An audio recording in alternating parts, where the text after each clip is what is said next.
Lalo, muy buenos días. Buenos Una días. vez más en este hermosísimo recinto que, como te he expresado más de una vez, muy pero muy familiar, muy agradable y sobre todo compartir contigo estas charlas que tienen que ver con la historia antigua y la historia contemporánea de nuestro queridísimo pueblo. Porque nos han hecho esa observación, ¿cierto? Algunas personas, bueno, están hablando siempre de la historia colonial, de la historia republicana, pero no hablan de la historia contemporánea. Bueno, no solamente les prometemos sino muchos otros programas donde vamos a tocar la historia contemporánea de Ocaña. Perfecto. Y para el efecto te propongo que, dado que en la pasada sesión, la pasada charla, estuvimos mencionando el problema de la vivienda en Ocaña. Exacto. Estuvimos hablando no solamente de la vivienda, sino de la vivienda indigna, la vivienda que no se ajusta a los requerimientos de un ser humano. Pienso que el tema de hoy tiene que ver con los problemas sociales que ha padecido Colombia y particularmente Ocaña. Y Ocaña vivió una situación muy, pero muy particular a mediados de 1987, que fue el famoso paro, el famoso paro del nororiente colombiano. Una toma simultánea de varias ciudades en los departamentos del Cesar, norte de Santander y Arauca, y Ocaña fue una de esas ciudades. Entonces, Lalo, te propongo que hagamos referencia al por qué se dio eso y por qué precisamente en Ocaña. Porque si miramos bien, en las estadísticas de mediados de los 80s, el país estaba sufriendo una serie de cambios que más tarde van a dejar todo un río de sangre en este país. Y es que en esa época estaba el narcotráfico cogiendo un vuelo impresionante. Es la época en que nacen los primeros grupos directamente paramilitares, aunque las autodefensas por ley ya existían de tiempo atrás. Pero me refiero a que es la época en que en Antioquia nace el MAS, muerte a secuestradores, como resultado de una decisión que toman los narcotraficantes de esa ciudad, en un grupo inmenso, porque fueron más de 200 los que se reunieron entre grandes, medios y chicos, a raíz del secuestro de que fue objeto la hija del clan de los Ochoa, la hija del viejo caballista Fabio Ochoa. En esa oportunidad, Marta Nieves Ochoa fue secuestrada por una agrupación del M-19 y pedían por ello un rescate altísimo, $12 millones. Bueno, eso en el fondo no era problema para esa familia, dado que sus 3 hijos estaban dedicados al narcotráfico, los hijos del viejo Fabio. Pero ellos decidieron pedirle ayuda a sus pares, a sus compañeros de negocio, y en Medellín se reúnen cerca de 220 entre grandes traficantes y traquetos.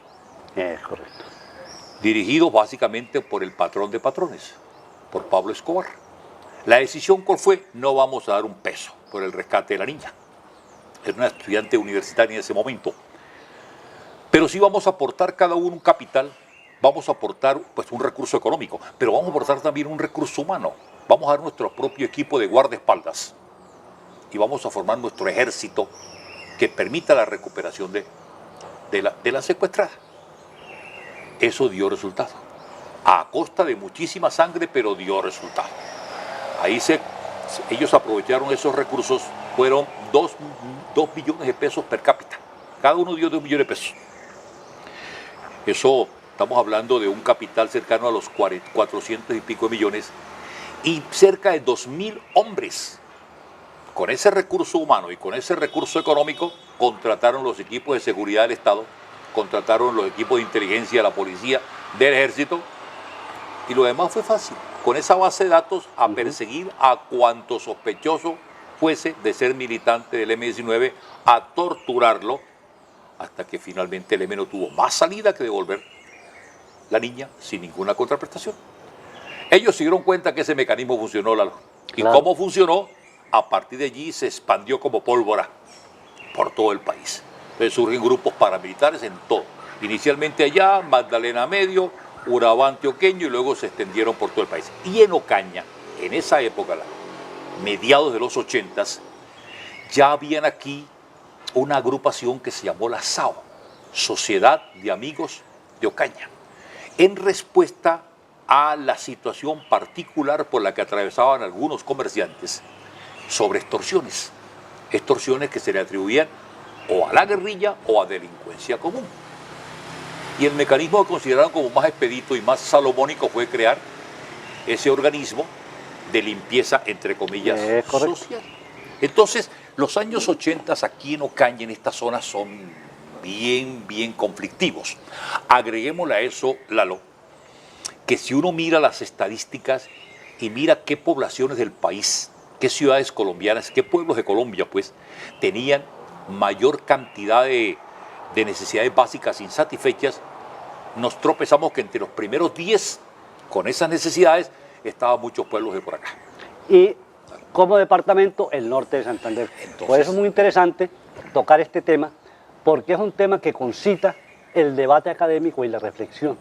Esa década de los años 80, hablando de los antecedentes del paro del nororiente colombiano, tiene también una connotación bastante preocupante, y es que por primera vez se produce un secuestro, y es el del comerciante Eduardo Medara en el Mercado, quien es ajusticiado luego. Sí, correcto. Y a partir de ese momento, o sea, de 1986 puntualmente hacia adelante, eso se va a volver casi que común y corriente. Los secuestros, las extorsiones, etc. Hay una cuestión que nuestros televidentes deben comprender muy bien. Los temas históricos tienen lecturas diferentes de acuerdo a las condiciones ideológicas que tienen sus escritores. Por ejemplo, en el caso del paro del nororiente colombiano, la bibliografía no es una bibliografía profusa, como en otros temas. Sí, claro. Es, yo diría que muy reducida.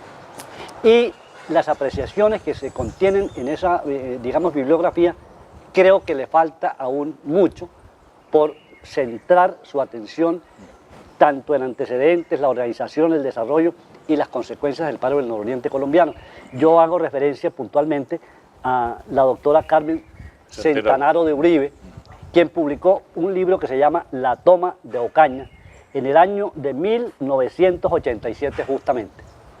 Otro texto ya contemporáneo, El paro campesino del nororiente colombiano, connotaciones después de 20 años, de Alirio Peñaranda Sánchez, un comunicador, un periodista de Ocaña. Y hay un estudio más reciente de Carlos Rochel sobre el paro del nororiente colombiano, que es un ensayo corto donde día por día va describiendo los sucesos del paro. Jorge Meléndez Sánchez tiene algunas menciones, pero no entra a profundizar tampoco sobre el paro del nororiente. Por eso es tan interesante esto, porque yo creo que muchos ocañeros, bastantes ocañeros, recuerdan aquel suceso y van a hacer nuevamente con este programa en memoria de lo que ocurrió. Cada persona le da una lectura al fenómeno y es interesante confrontar esas circunstancias, porque eso es lo que va aclarando finalmente la verdad de los hechos. Estamos en un momento en que el país necesita conocer verdades y realidades sobre lo que ha acontecido, y qué mejor que arrancar con este cuento del paro del nororiente colombiano, 7 al 13 de junio de 1987, que dejó una huella definitivamente interesante en Ocaña. Pero hay un antecedente, Jesús, que lo estábamos hablando justamente, por lo menos de manera abuela pluma, en nuestro programa pasado, y son los antecedentes de paros en la ciudad de Ocaña y una circunstancia histórica que se presentó en 1960, como fue la primera asamblea de municipalidades organizada entre muchas otras personas por Juan Manuel Duque Carvajalino, estudiantes que en ese momento estaban en la Universidad Nacional de Colombia y otras universidades que formaban el Círculo Universitario Cañero, y representaciones de toda la provincia. ¿Cuál fue el propósito de la Asamblea de Municipalidades? Recoger todas las inquietudes de los municipios de la provincia de Ocaña, ubicados en el norte de Santander, sur de Cesar y sur de Bolívar, y presentarle al gobierno nacional una especie de memorial de agravios sobre las necesidades insatisfechas. 1960. Es decir, hay un antecedente donde esa gente llega a Ocaña, se reúnen en el templo de San Francisco, ahí debaten durante varios días los problemas que había, dan unas soluciones, y luego el gobierno, como ha acontecido en infinidad de casos, comienza a solucionar a medias no todo, sino algunos aspectos que eran tan evidentes y tan problemáticos que era necesidad obviamente de entrar a resolverlos. Sin embargo, queda ahí una cola gigantesca de necesidades insatisfechas en toda la provincia, o antigua provincia de Ocaña. Esos antecedentes van a demostrar cómo el paro del nororiente colombiano retoma muchos aspectos de aquella asamblea de municipalidades para insertarlos dentro de las peticiones que se hicieron en ese instante a el gobierno local y al gobierno nacional. Entonces hay unos antecedentes importantes. Ocaña no ha sido una ciudad, digamos, agachada frente a los fenómenos históricos.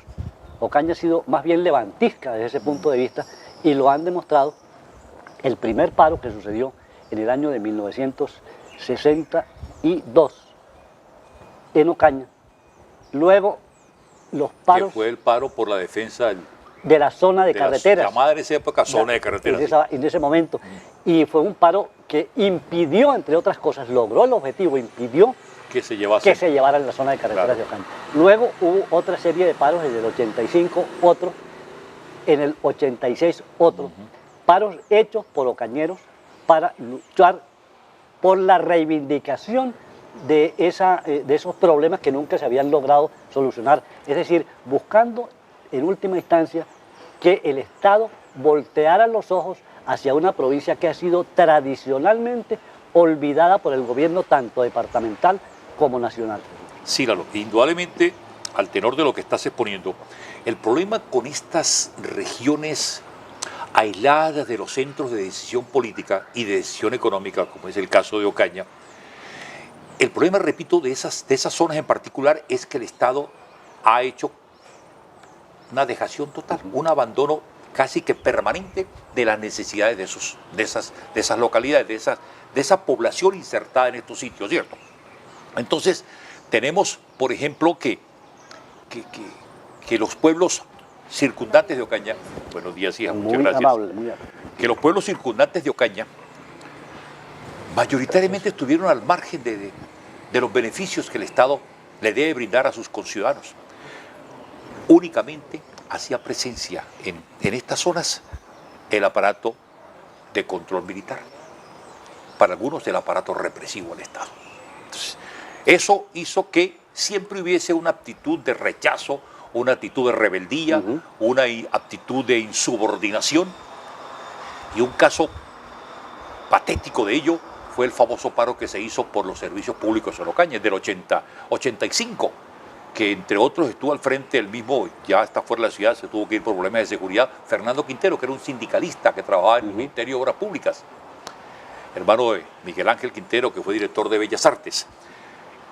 Ese paro era contra Emponorte por los malos servicios de agua que Ocaña tenía en ese momento, y eso a la larga funcionó porque paulatinamente el servicio fue mejorando hasta que finalmente lo tomó Expo y mejoró sustancialmente, ¿cierto? Ocaña sí, es cierto, Lalo, ha tenido siempre una actitud de rebeldía, de lucha, de no agachar la cabeza, por lo menos en esta época hasta finales del siglo pasado. Yo no me atrevería a decir lo mismo hoy. Sí, yo creo que las condiciones han variado radicalmente. Hoy ha cambiado mucho. Es decir, yo pienso que entre otras cosas porque se ha perdido un poco el sentido de pertenencia hacia la misma ciudad. La gente, uno habla con la gente en la calle y como que les da lo mismo que estemos mal o que estemos bien, porque no hay un interés fundamental en el tema de Ocaña. Si en este instante uno confrontara aquello que se hizo en 1960 con la Asamblea de Municipalidades, el documento que se sacó en el paro del nororiente colombiano, con las necesidades insatisfechas actualmente, yo creo, Jesús, que vamos a encontrar un altísimo porcentaje del mismo problema no resuelto, porque el Estado sigue ignorando la problemática de estas poblaciones. Y estamos hablando de todos los ministerios del gobierno nacional. No le ponen atención a nada. Es decir, es una circunstancia bastante preocupante en la cual, de una manera u otra, pienso yo, con todo el respeto que me merece la dirigencia política de Ocaña, pienso yo que ha faltado como más insistencia de nuestros parlamentarios ante el gobierno nacional para que volteen los ojos hacia acá. ¿Por qué no ocurre lo mismo en otros departamentos? Yo diría Antioquia, el eje cafetero, Cundinamarca y Boyacá. porque la dirigencia política está permanentemente insistiendo ante el gobierno nacional, está uniéndose incluso. Uno ve digamos, con envidia de la buena, cómo en el Congreso de la República, izquierda y derecha se unen en el Parlamento Nacional para luchar por los intereses de Antioquia, sin ningún problema. Sí, claro. Aquí ocurre un fenómeno contrario porque incluso, como decimos aquí coloquialmente, se quitan el habla. Es decir, a mí me parece que es necesario reflexionar sobre esto, porque lo que estamos tratando de aquí aparte digamos, de divulgar la cultura, es también hacer un llamado a la reflexión ciudadana, a la toma de conciencia de la misma dirigencia política. Miren, señores, la situación de Ocaña no es buena. Las necesidades insatisfechas son muchas. Hasta hace poco nos terminaron la carretera, que aún no ha, digamos, en un 100% falta, no se ha sido terminada. Hasta hace poquitos meses terminan la carretera Cúcuta-Ocaña, después de más de 60 años de estarla construyendo.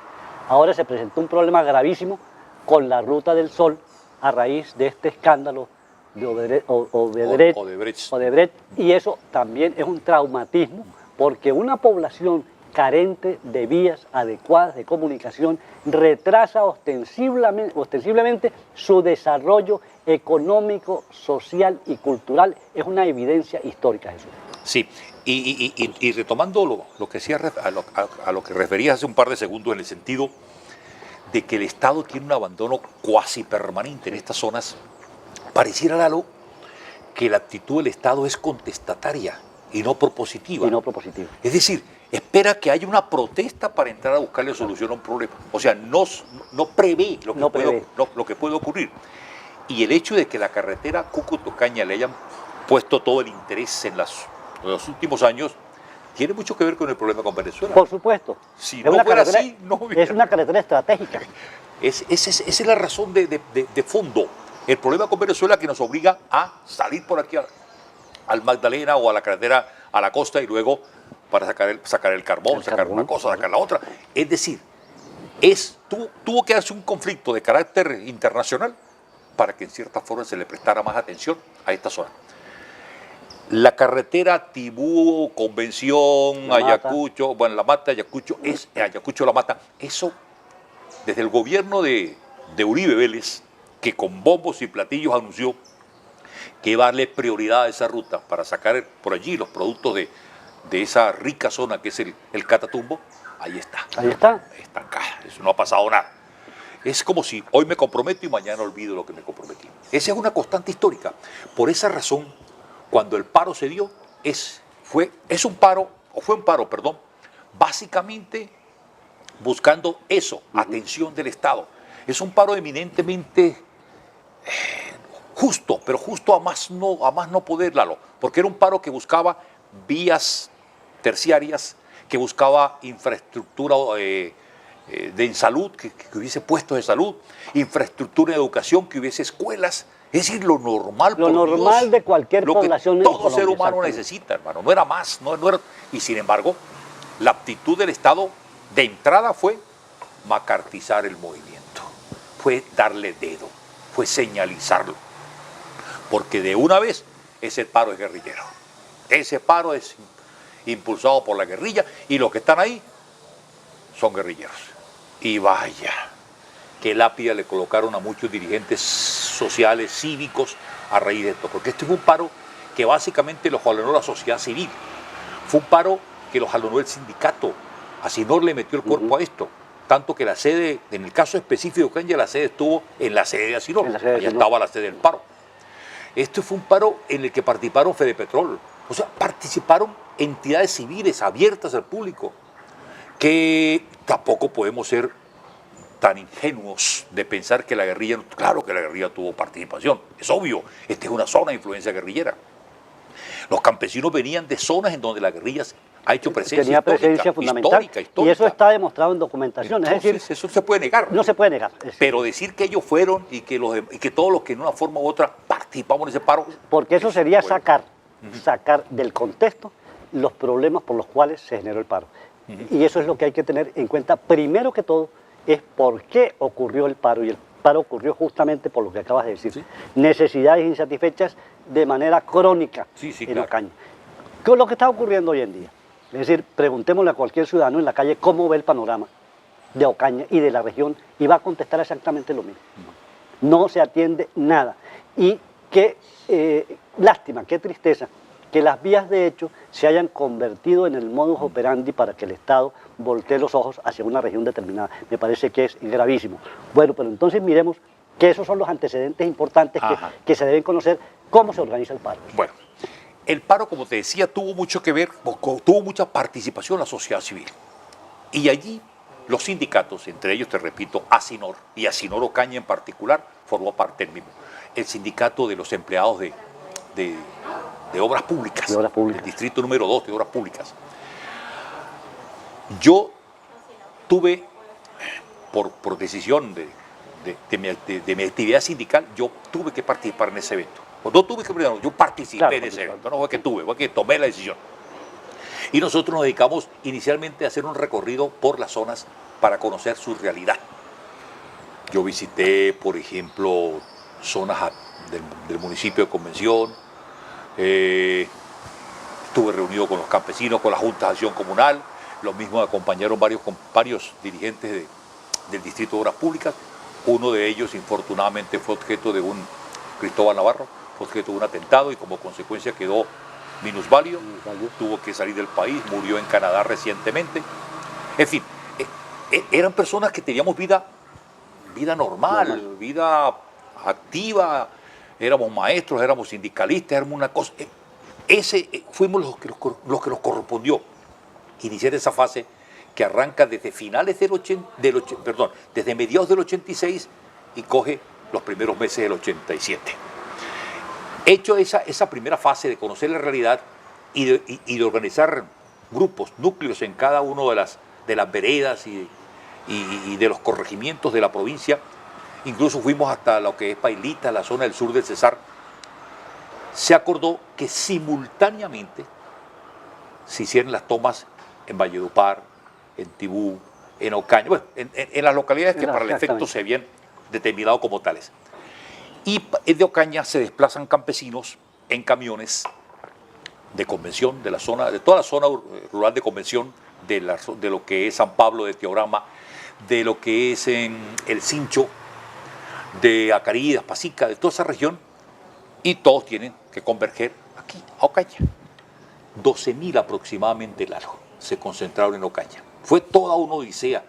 Ellos fueron muy organizados. Los campesinos traían su propio homenaje, ellos traían su propia comida, traían todo, ellos venían organizados, ellos no traían nada al azar. El problema fue con las autoridades militares. No recuerdo el nombre del coronel que estaba al frente del batallón, se atravesó y no quería dejar pasar el montón de camiones que venían del Cincho. Eso fue un lío para convencerlos de que no podía impedir la movilidad, que este era un paro pacífico, que nadie estaba armado, ni era un paro violento. Al fin decidió, pero previa requisa a cada uno de ellos, y eran cientos y cientos de campesinos, pero bueno, después de muchas horas lograron llegar. ¿Dónde se ubicaron, Lalo? Se ubicaron en el Colegio Caro, en la sede de la universidad, que hoy es el complejo histórico, ahí funcionaba la universidad en ese entonces, en el Colegio Alfonso López, en la Escuela Marabel, en el Colegio Normal de Señoritas. En todas las instituciones se albergaron para acomodarse, para dormir. Y se mataban animales, reses en el parque, por ejemplo, para tener la carne necesaria para el avituallamiento de estas personas. Y el comercio quedó paralizado, Lalo, por ese lapso del 7 en adelante. Obviamente no hubo ninguna acción violenta, pero de todas maneras sí se logró el objetivo de que el gobierno voltease los ojos hasta esta zona de Colombia. Lo que estábamos hablando hace un par de minutos. Se necesitan que hayan hechos concretos. Exactamente, para que el Estado le ponga bola. Estaba de gobernador, si no estoy mal, Asaf El Cure. Ajá. Y alcalde municipal Rafael Salahein, sí señor. Bueno, hay otros personajes de la vida política de Ocaña también. Si no estoy mal, el doctor Chamí estaba también ocupando algún cargo en ese instante. Lo cierto es que sí había unas personalidades que estaban allí. Hasta el momento hay, digamos, que versiones encontradas del papel que estas personalidades jugaron dentro del desarrollo del paro, cómo se manejó, porque yo recuerdo, por ejemplo, que el doctor Rafael Salas era, toda la vida fue una persona muy bien puesta, muy metódico, no se alteraba con facilidad por las cosas, y él era el alcalde de Ocaña en ese momento, ¿no? Sí, yo tengo el acta en lo pertinente a Ocaña, por ejemplo. Ahí están los firmantes de la misma, ¿no? Del gobernador para abajo, sí. ¿no? Y los compromisos que se adquirieron. Los compromisos que se adquirieron en cada uno de los municipios de la provincia. Incluso el arreglo del hospital, la transformación física del hospital comienza como parte de los acuerdos de ese paro. La inversión para hacer de este hospital de nivel 2, a irlo progresivamente mejorando, a ver si lo conseguimos convertir en un hospital de nivel 3, que todavía no se ha logrado, pero bueno, va camino hacia ello en todo caso. Pero ese primer paso se dio con eso, ¿no? Y los compromisos fueron muchísimos, muchísimos. La mayoría no se cumplieron. Exacto, el documento es gigantesco, claro, porque fue publicado en varios sitios web, todavía se puede conseguir. Incluso en el libro de Alirio Peñaranda está el documento. Es interesantísimo y sería bueno que las personas volvieran como a releer esto para que observen cómo de todas maneras el Estado en última instancia se salió con la suya y no cumplió con un altísimo porcentaje de aquellas exigencias. ¿Qué quiere decir eso, Jesús? A mi modo de ver, que el germen del conflicto sigue estando tan vivo como estaba en 1987. Está latente, Lalo. Porque mientras que el Estado no le ponga atención a esto, ese problema va a estar pendiente. Y sería muy lamentable que tuviese que presentarse otra vía de hecho para que el Estado vuelva nuevamente a ponerle atención a esto. A eso sumémosle una cosa, Jesús, que también ha sido parte del problema nacional. Los diferentes paros que han llevado, por ejemplo, a cabo los campesinos. El paro nacional campesino que comenzó en la meseta cundiboyacense, con los paperos, si no estoy mal. Sí, correcto. Esas reivindicaciones tampoco se han satisfecho. Sí, exactamente. Entonces, el germen sigue vivo, no solamente en la provincia de Ocaña, sino en todo el territorio nacional. Volvemos a hacer ese llamado, un llamado muy respetuoso, muy cordial a la dirigencia. Hombre, estas circunstancias, antes de preocuparse por las cuestiones de tipo meramente electoral, ¿por qué no miramos un poco la esencia de los problemas que están en este momento afectando el municipio y la región de Ocaña? Sí, señor. Porque allí, si le pone atención con tiempo a los problemas, se sacan de lugar las vías de hecho. Una situación que se arregle no requiere protesta. Lo que no se arregla es lo que queda pendiente y el descontento popular sigue creciendo por más que los mandatarios digan aquí no pasa nada. Porque en Ocaña, lamentablemente, está pasando de todo y como que no se concentran en la solución de esos problemas. Vuelvo a insistir, si el municipio por obvias razones no tiene los suficientes recursos, para eso está la gestión ante el alto gobierno o ante los organismos internacionales. Pero sigamos, Jesús, hablando de este paro que se llevó a cabo, como decíamos, 7 a 13, sí, y las consecuencias de ese paro. Una consecuencia negativísima, Lalo, que pienso que hoy todavía la estamos viviendo, fue la horrible retaliación que se da inmediatamente después. Aquí, en lo que tiene que ver con el casco urbano de Ocaña, matan a Hernando Sanguino. Hernando Jesús Sanguino, exactamente. Lo matan el 23 de julio, es decir, un par de días después de terminado el paro. Matan a los hermanos Fuentes Morantes, creo que es el segundo apellido. Fuentes Morantes. Comerciantes del mercado. Comerciantes del mercado, los matan. Es decir, hay una violencia que se desata y terrible. Hay una persecución espantosa. La retaliación entre la extrema izquierda y la extrema derecha, claro, arranca, yo creo que como dices tú, sí, un par de meses después días después del paro. El caso de Jesús Hernando Sanguino fue el 23. El 23, correcto. Días después. Ocaña se sume en un baño de sangre, pudiéramos decir, de esa manera. De lado y lado. Sí, caen personas, caramba. Arévalo, el representante. El que Álvaro Arévalo Ferrero también hace parte de eso. Consecuencia de todo claro. esto. Yo recuerdo que Monseñor Ignacio Gómez Aristizábal me comentaba en alguna ocasión, ya en época reciente, estamos hablando de 4 o 5 años atrás, que a él lo habían sindicado de ser uno de los creadores del famoso SAO. Decía Luis Eduardo, yo no hice sino colaborar con... Claro. Y recordemos que Monseñor Ignacio toda la vida ha sido un hombre luchador por los derechos humanos. Sí, sí. Es decir, un hombre muy humano con una visión... Profundo sentido claro, social. Claro, con un profundo sentido social. Pero parte de eso también lo afectó a él de manera directa. Claro. Afectó a muchas familias, muchas personas tuvieron que irse de Ocaña Sí. para evitar retaliaciones, para evitar exactamente. que les asesinaran. Es decir, la situación se puso tan grave que yo creo que es doloroso recordar estos momentos tan terribles que tuvo Ocaña, pero deja una experiencia positiva.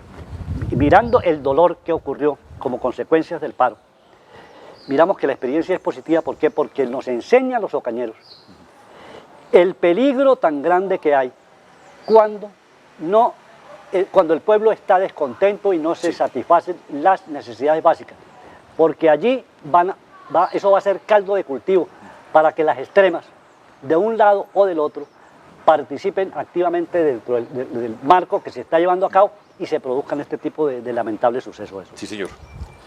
Lalo, creo que se nos acabó el tiempo. Infortunadamente podemos haber hablado un rato más, pero Claro. el otro día tendremos oportunidad de continuar Me con estos parece temas. fabuloso. Jesús, mucho Muy gusto. amable de tu parte. Claro, con mucho gusto.